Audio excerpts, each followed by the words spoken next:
प्रिय मित्र, अभी आपने सुनी ये जीवित गवाहियाँ।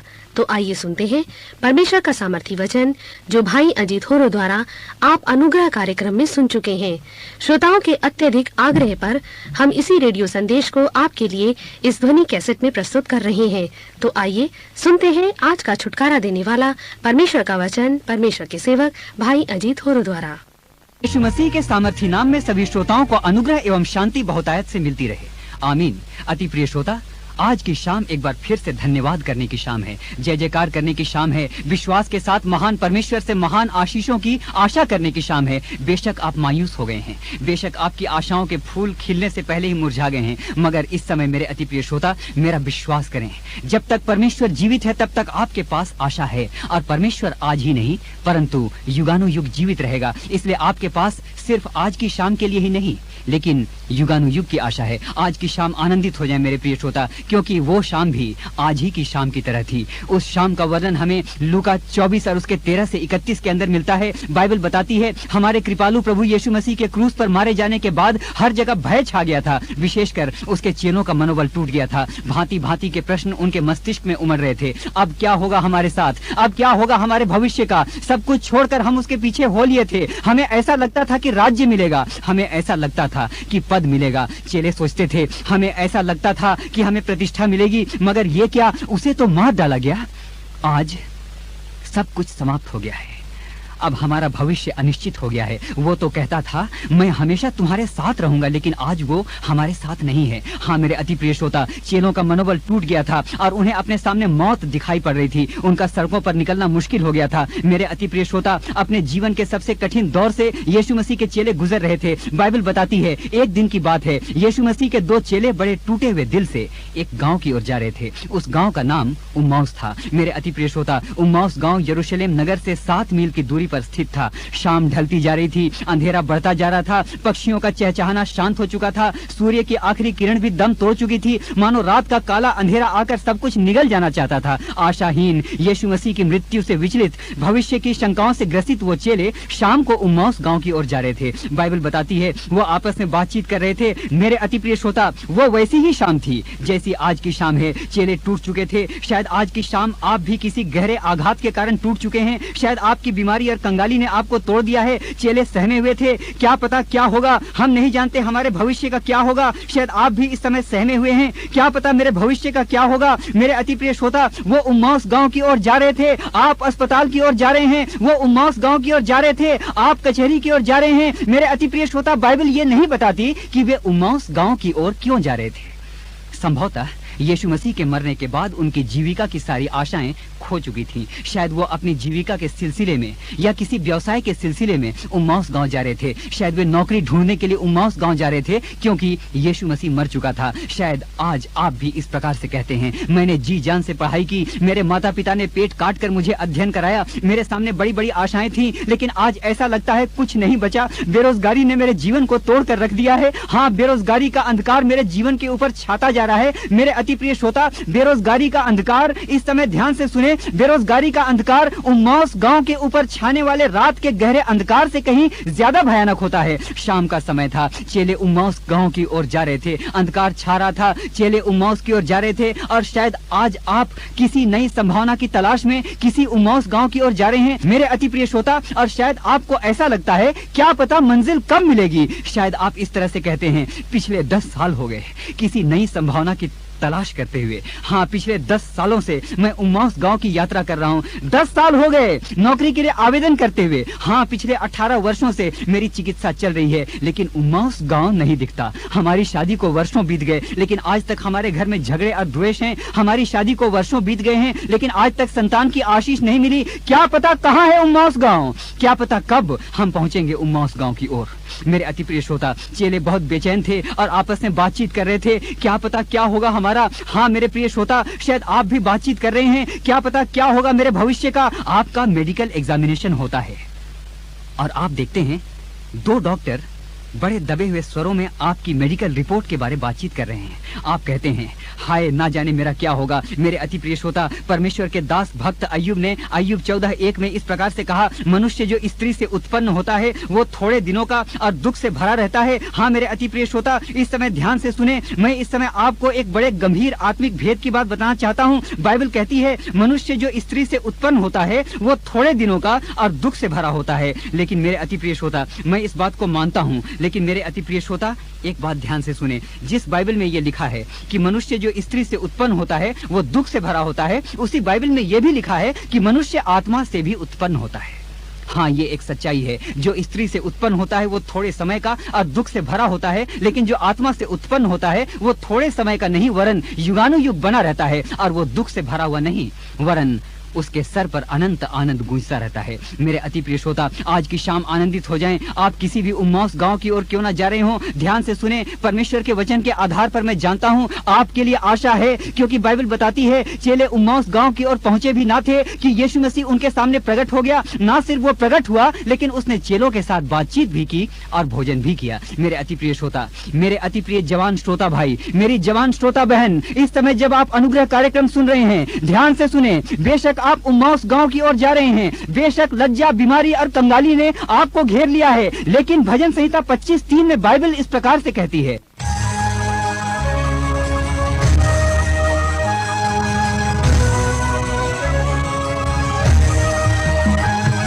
अनुग्रह अनुग्रह अनुग्रह, परमेश्वर का अनुग्रह, अनुग्रह अनुग्रह अनुग्रह, परमेश्वर का अनुग्रह।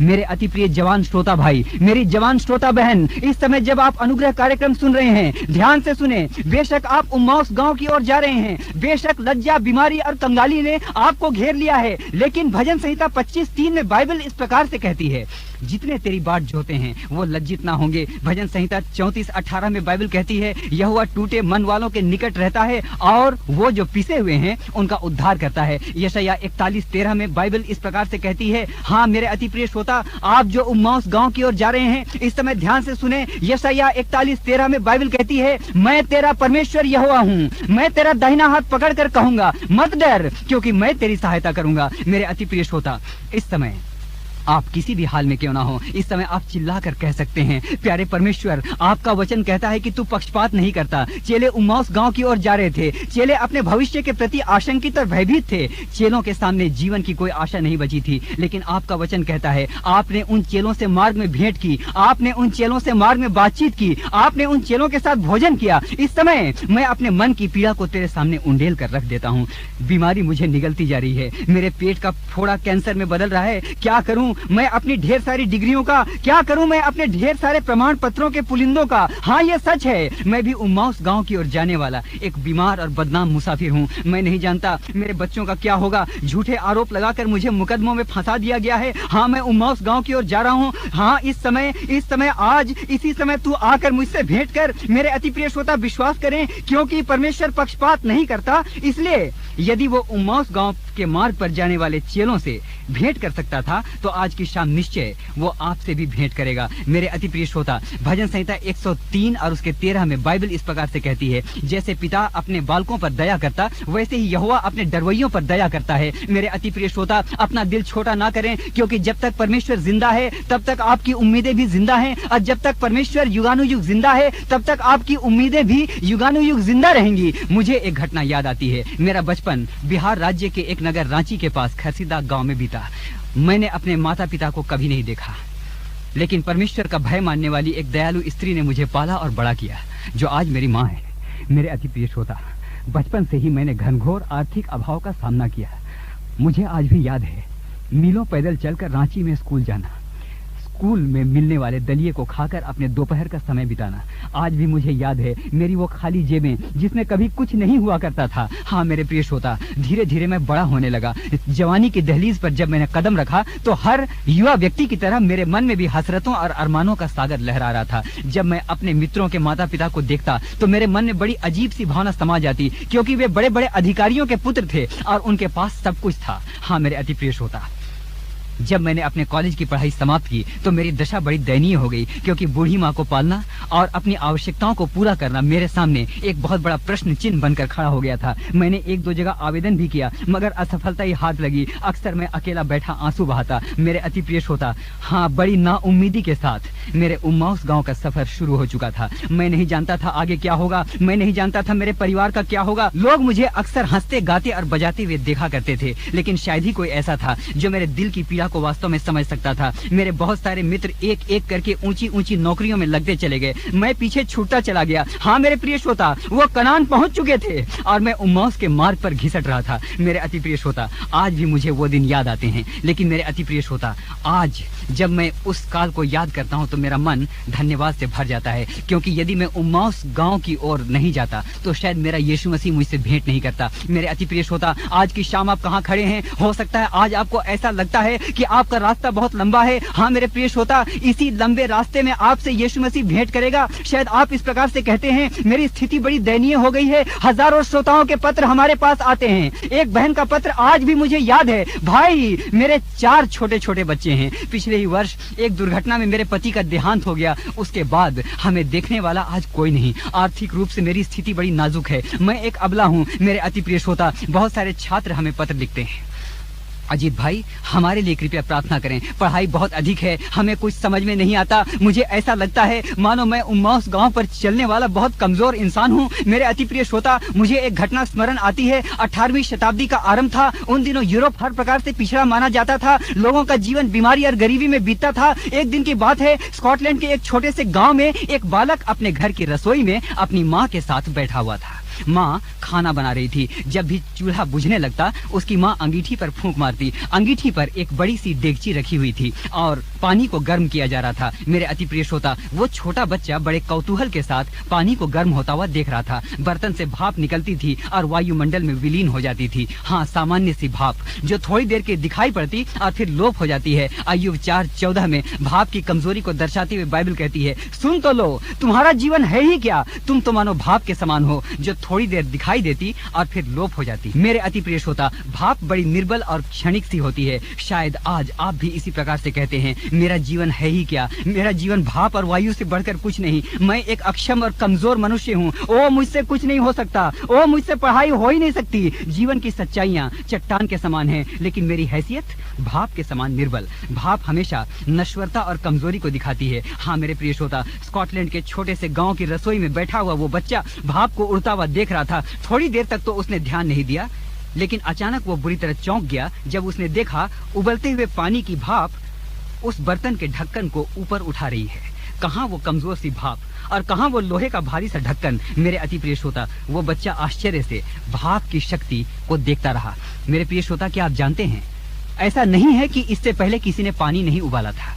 ऐसा नहीं है कि किसी ने पहली बार जलती हुई अंगीठी के ऊपर पानी का बर्तन रखा था। ऐसा नहीं है कि पहली बार खाना बनाया जा रहा था। बर्तन में पानी उबालने का कार्य तो हजारों वर्षों से हो रहा है। लाखों लोगों ने भाप के द्वारा उठते हुए ढक्कन को जरूर देखा होगा, लेकिन आश्चर्य, महा आश्चर्य, किसी ने इस बात पर ध्यान तक नहीं दिया। मेरे अति प्रिय श्रोता, यीशु मसीह को मरे और जीवित हुए 2000 साल बीत चुके हैं। सैकड़ों वर्षों से बाइबलें पढ़ी और पढ़ी जा रही हैं। सैकड़ों वर्षों से लोग चिल्ला चिल्ला कर प्रार्थना कर रहे हैं। सैकड़ों वर्षों से लोग गीत गा रहे हैं, मगर शायद बहुत कम लोगों ने ध्यान दिया कि बाइबल दिखने में एक सामान्य सी किताब दिखती है, लेकिन इसमें अपार शक्ति है। हमारे घरों में बाइबल पर जितनी धूल जमी रहती है, उतनी किसी और चीज पर नहीं। जिस शीशे में आप अपना मुंह देखते हैं, वहां यदि धूल जम जाए तो मेरे अति प्रिय श्रोता, फूहड़ से फूहड़ आदमी भी उस शीशे को साफ करके अपने मुंह को देखता है। लेकिन क्या ये आश्चर्य की बात नहीं कि बाइबल जो हमारे मन का दर्पण है, उसे हम साल में शायद कभी कभी झाड़ पोंछ कर साफ करते हैं।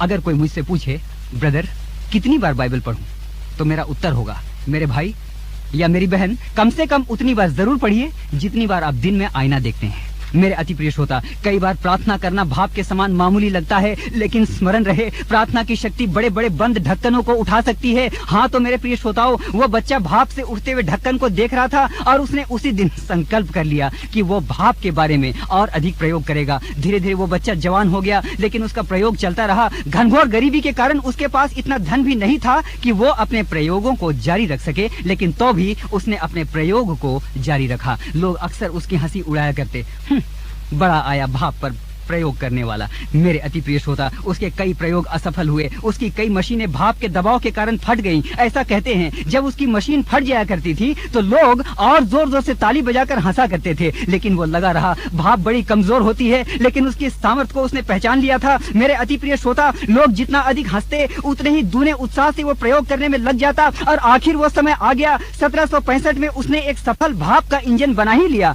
और यहीं से शुरू होती है औद्योगिक क्रांति, इंडस्ट्रियल रिवोल्यूशन। यहीं से शुरू होता है स्टीम इंजन, यहीं से आरंभ होता है ये सिद्धांत कि भाप बड़ी कमजोर है, लेकिन इसकी शक्ति लाखों टन का बोझ उठा सकती है। हाँ मेरे अति प्रिय मित्र, उस युवक का नाम था जेम्स वॉट, जिसके आविष्कार से दुनिया की रूपरेखा ही बदल गई। इस समय जब आप अनुग्रह कार्यक्रम सुन रहे हैं, इस समय जब आप अनुग्रह कार्यक्रम सुन रहे हैं, मेरे अति प्रिय श्रोता, हो सकता है आपकी स्थिति भाप की तरह मामूली हो सकता है आपकी सेवा में ज्यादा साधन नहीं है। हाँ, किसी तरह से आप अपनी सेवा को चला रहे हैं। शायद आप कहते हैं मेरे पास इतनी सामर्थ्य नहीं कि मैं अपने बच्चों की पढ़ाई को चला सकूं। मेरे अति प्रिय परमेश्वर के सेवकों, शायद आप इस प्रकार से कहते हैं, मेरी सेवा के पास इतने साधन नहीं कि मैं सेवा को आगे चला सकूं। शायद आप कहते हैं होती होगी दूसरों की प्रार्थना में सामर्थ्य, लेकिन मेरी प्रार्थना मामूली सी भाप के समान है, जो कुछ देर तक मेरे सूने कमरे में आती है और फिर लोप हो जाती है। कोई नहीं सुनता मेरी प्रार्थना। हाय, मैं डूबता जा रहा हूँ। मेरे अति प्रिय श्रोता, शायद आज की शाम आप इतने कमजोर हो गए हैं कि आपके मुंह से आवाज तक नहीं निकलती,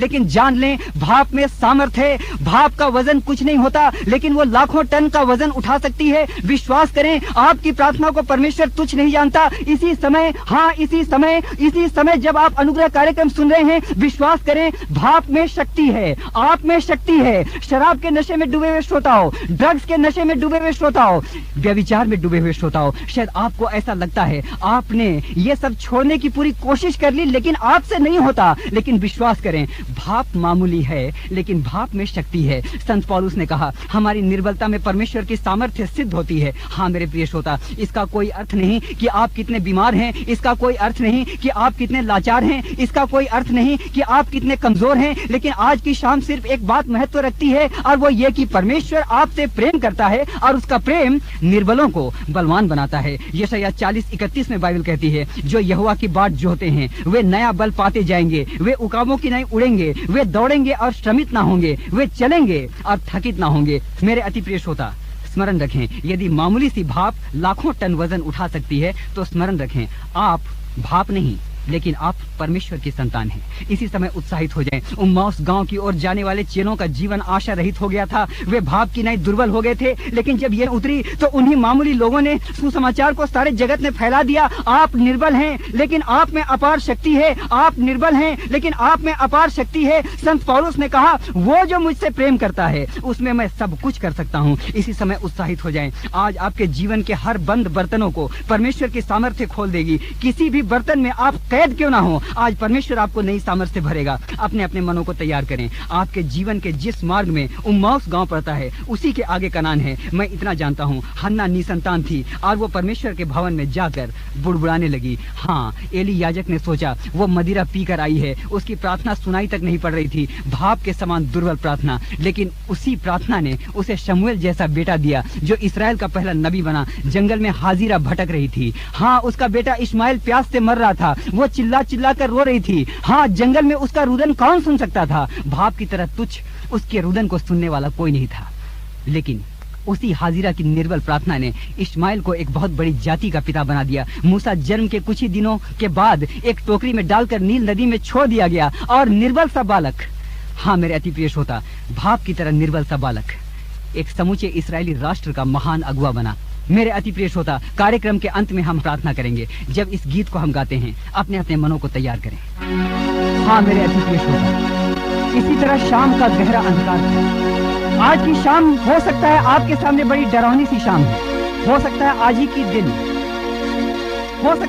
के दिन आपकी मेडिकल रिपोर्ट आई है और डॉक्टर ने आपको कह दिया है आप बच नहीं सकते। हो सकता है कोई भयंकर बीमारी ने आपको जकड़ लिया है। मेरे अति प्रिय श्रोता, उम्माउस गांव की वो शाम और आज की शाम में शायद कोई फर्क नहीं, लेकिन मैं एक बात को जानता हूँ। इसी समय आप चिल्लाते हुए इस प्रकार से कह सकते हैं, हाँ प्यारे परमेश्वर, मेरा जीवन भाप की तरह निर्बल है, मैं कमजोर हूँ, मेरे अंदर सामर्थ्य नहीं, लेकिन मैं एक बात जानता हूँ, मेरी निर्बलता में ही आपकी सामर्थ्य सिद्ध होती है। हाँ प्यारे परमेश्वर, भाप कुछ देर के दिखाई पड़ती, लेकिन बाद में लोप हो जाती है। मेरे अति प्रिय श्रोता, आज की शाम एक बार फिर से हम उस महान परमेश्वर की उपस्थिति में बैठे हैं और मैं एक बात जानता हूँ, चेले उम्माउस गांव की ओर जा रहे थे। उनका जीवन अनिश्चित था। वो अपने जीवन की किसी नई संभावना की तलाश में उम्माउस गांव की ओर जा रहे थे। हाँ मेरे अति प्रिय श्रोता, जैसा कि मैंने शुरू में कहा था, शायद वो किसी अपने नए व्यवसाय की तलाश में उम्माउस गांव की ओर जा रहे थे। उनके जीवन में एक भयंकर डर था। उनका भविष्य अनिश्चित था, लेकिन ऐसा परमेश्वर का वचन कहता है। यीशु मसीह ने उनसे रास्ते में भेंट की। मेरे अति प्रिय श्रोता, आज मैंने अपने जीवन की गवाही आपको बताई। मेरे बहुत सारे मित्र कनान पहुंच चुके थे, लेकिन मैं वर्षों से उम्माउस गांव की सड़कों पर घिसट रहा था। लेकिन आइए आज की शाम उस महान परमेश्वर की स्तुति करें। इस समय अपने अपने हाथों को स्वर के उठाएं। Right now you are going to feel the wonderful power of God. इस समय परमेश्वर की सामर्थ्य को आप महसूस करने जा रहे हैं। मेरे अति प्रिय श्रोता, चेले उम्माउस की ओर जा रहे थे। उम्माउस का रास्ता दूर था। शायद अपने जीवन के अंदर आप भी चलते चलते थक गए हैं। क्या पता कब हमें संतान की आशीष मिलेगी, क्या पता ये कैंसर कब हमारा पीछा छोड़ेगा। ओ दुष्ट आत्माएं हमारे घरों के अंदर हाहाकार मचाती हैं। मुझे नहीं पता कब इससे मेरा छुटकारा होगा। ओ पेट की बीमारी के कारण अब मैं बर्बाद हो गया हूँ। बेरोजगारी के मार्ग पर चलते चलते मेरे पांव छलनी हो गए हैं। I do not know. ओ मेरा जीवन एक भाप के समान है। हाँ मैं आवेदन पत्र दे देकर थक गया हूँ।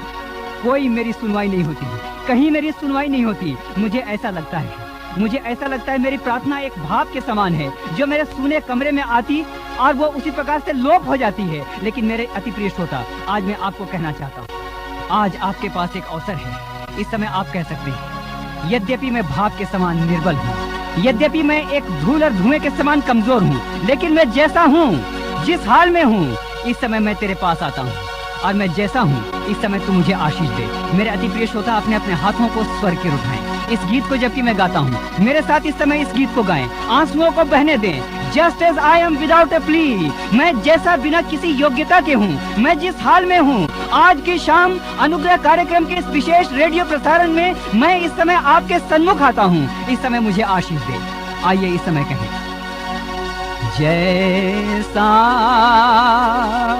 मैं हूँ बगैर एक बात, मैं भाप की तरह निर्बल और कमजोर हूँ, लेकिन आज मैंने वचन को सुना है।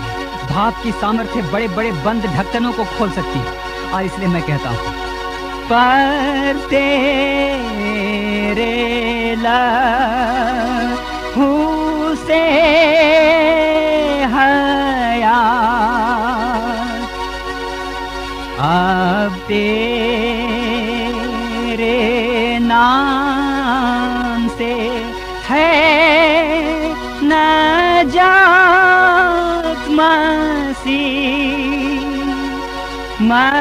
मसीह मैं आता हूँ। मेरे अति प्रिय श्रोता, इस समय परमेश्वर की सामर्थ आपके घरों पर उतर रही है। इस समय यीशु मसीह स्वयं अपनी प्रतिज्ञा के कारण, इसलिए नहीं कि भाई अजीत होरो इस समय कहते हैं, लेकिन इसीलिए क्योंकि उसने प्रतिज्ञा की है और उसने कहा, मैं मनुष्य नहीं कि मैं झूठ बोलूं, इसलिए क्योंकि उसने कहा है, मैं अपने लोगों के साथ उठूंगा बैठूंगा, मैं उनके साथ हमेशा चला और फिरा करूंगा। इस समय वो आपके कमरे में उपस्थित है। इस समय आप कह सकते हैं, मैं अपने टूटे हुए शरीर के साथ, मैं अपने बेरोजगार जीवन के साथ, मैं अपने निसंतान जीवन के साथ, ओ मैं अपने डूबते हुए कैंसर के फोड़े के साथ, ओ इस समय अपने दमे की बीमारी के साथ, अपने दुष्टात्माओं की सारे प्रकोप के साथ, इस समय प्यारे यीशु मसीह मैं तेरे पास आता हूँ। संसार ने मुझे छोड़ दिया है, मेरी पत्नी ने मुझे छोड़ दिया है, ओ मेरे बच्चे मुझे नहीं पूछते, लेकिन आज मैं जैसा हूँ, जिस हाल में हूँ, मैं तेरे पास आता हूँ। कोई मुझे ग्रहण नहीं करता, लेकिन मैं तुझसे कहता हूँ, जैसा मैं हूँ कबूल कर ले, मुआफ़ी और तसल्ली दे। सिर्फ तेरे ही वसीले से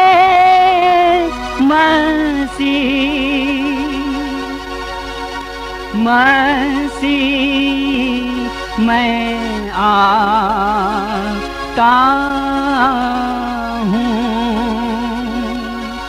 are going to pray now. इस समय हम प्रार्थना करने जा रहे हैं। मेरे सामर्थी पिता परमेश्वर, इस समय आपके बेटे हमारे प्रभु यीशु मसीह के सामर्थी नाम पर मैं आपके धन्य सिंहासन के सन्मुख आता हूँ। प्यारे पिताजी, आपका वचन कहता है, स्वर्ग मेरा सिंहासन और धरती मेरे पांव की चौकी है। इसलिए आपका धन्यवाद हो। इस समय हम धरती पर अर्थात आपके पांव की चौकी पर यानी आपके चरणों में बैठे हैं। प्यारे प्रभु जी, इस समय प्रार्थना करता हूँ। आपका वचन कहता है आपकी आंखें ज्वाला की मानिंद हैं। प्यारे प्रभु जी, इस समय प्रार्थना करता हूँ, इनके कैंसर से टूटे हुए शरीर को देख, इस समय इनके अस्थमा से गलते हुए शरीर को देख, कोड़ इनको निगलता जाता है, जादू टोना का प्रभाव इनके शरीर पर समाप्त करता जाता है। प्यारे खुदाबंद, उम्माउस गांव की यात्रा करते करते ये थक गए, ये विलाप करते हैं, कब आएगा उम्माउस गांव, कब आएगी मंजिल। जीवन की नाव खेते खेते हम थक गए हैं। तो प्यारे परमेश्वर, इस समय प्रार्थना करता हूँ, इस समय अपनी आंखों को इनकी ओर बढ़ा। आपका वचन कहता है परमेश्वर यद्यपि स्वर्गों के स्वर्ग में है, लेकिन तो भी दीन मनुष्य पर दृष्टि करने के झुकता है। इस समय स्वर्ग मंडल से, इस समय स्वर्ग लोक से, इस समय एक एक मेरे गरीब और दीन और बीमार श्रोता पर अपनी दृष्टि को झुका दे। और प्यारे खुदाबंद, इस समय प्रार्थना करता हूँ, अब यीशु मसीह के सामर्थी नाम पर सब प्रकार के कैंसर के फोड़े, सब प्रकार का कोढ़, सब प्रकार का राज्यक्षमा, सब प्रकार की टीबी, सब प्रकार की डायबिटीज, ओ प्यारे प्रभु जी, सब प्रकार के दुष्ट आत्माओं का प्रकोप, प्यारे खुदाबंद, सब प्रकार की मिर्गी लाने वाली आत्मा, सब प्रकार की अंधकार की सामर्थ्य, प्यारे खुदाबंद, इस समय प्रार्थना करता हूँ, सब प्रकार की आत्महत्या करने को उकसाने वाली प्रवृत्ति, सब प्रकार के हथियार उठाने को उकसाने वाली प्रवृत्ति, सब प्रकार के क्रोध की आत्मा और सब प्रकार की अंधकार की सामर्थ्य इस समय आपके सामर्थी नाम में जब मैं प्रार्थना कर रहा हूँ जाती रहे। आपका धन्यवाद करता हूँ। अब जब इस कोरस को हम गाते हैं, अपने पवित्र आत्मा की बाढ़ को बहुतायत के साथ इनके घरों में उतरने दें। मेरे अति प्रिय श्रोता, अपने हाथों को स्वर के उठाएं। प्यारे परमेश्वर, इस समय पवित्र आत्मा को हम रिसीव करते हैं और इस समय इस तरह से कहते हैं, हालेलुया, हालेलुया,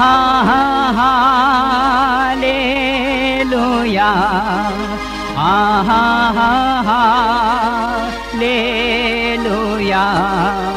आमीन।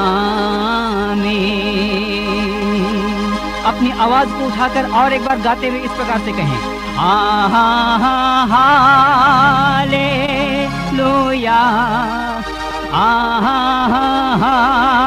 Hallelujah, hallelujah,